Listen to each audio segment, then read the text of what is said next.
Ассалаумағалейкум достар, қалдырыңыз қалай? Мен сол Қазақ автоэлектрик, есімім Жұлдызбек, Ақтау қаласы.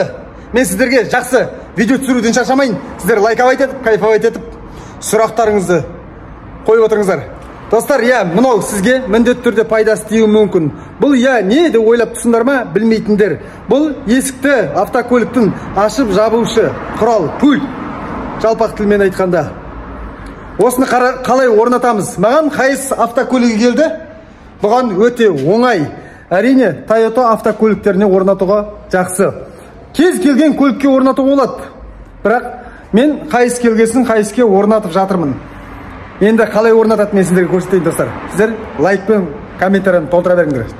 Отсаңыздар, міне сіздерге қарап көрсетейін, қалай жалғанатын. Мынау плюс, мынау қара минус, мынау ашып жабушы, орындаушы команда.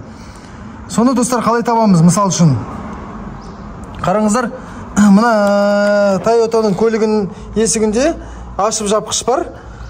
Мінекей, мынақта минус плюстер бар. Осының контролкамен іздеп тауды қалай жалғайтын көрсетемін. Достар, мінекей қарап отырсаңыздар, қара, міне контролка, электронный контролка, осылай тығып тауып аласыңдар. Міне, көрдіңіздер ма? Жапқанда минус келіп тұр.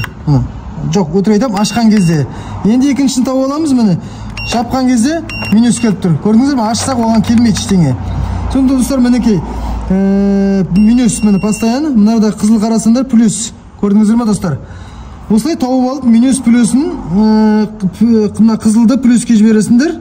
Мына қараны минус аққа жібересіңдер. Мынарда орындаушы бар, міне. Әр көлікте әр түрлі болады. Соған жасыл мен көкті жалғайсыңдар. Болғаны достар. Достар, мінекей осы видеоны сақтап алсаңыз болады. Комментариямен лайкты ұмытпаңыз, маған тіркелуді ұмытпаңыз. Есімім Жұлдызбек, Ақтау қаласы, кәсіп автоэлектрик. Көліктерін сіздерді әрдайым алыста қалдырмасын, далада қалдырмасын.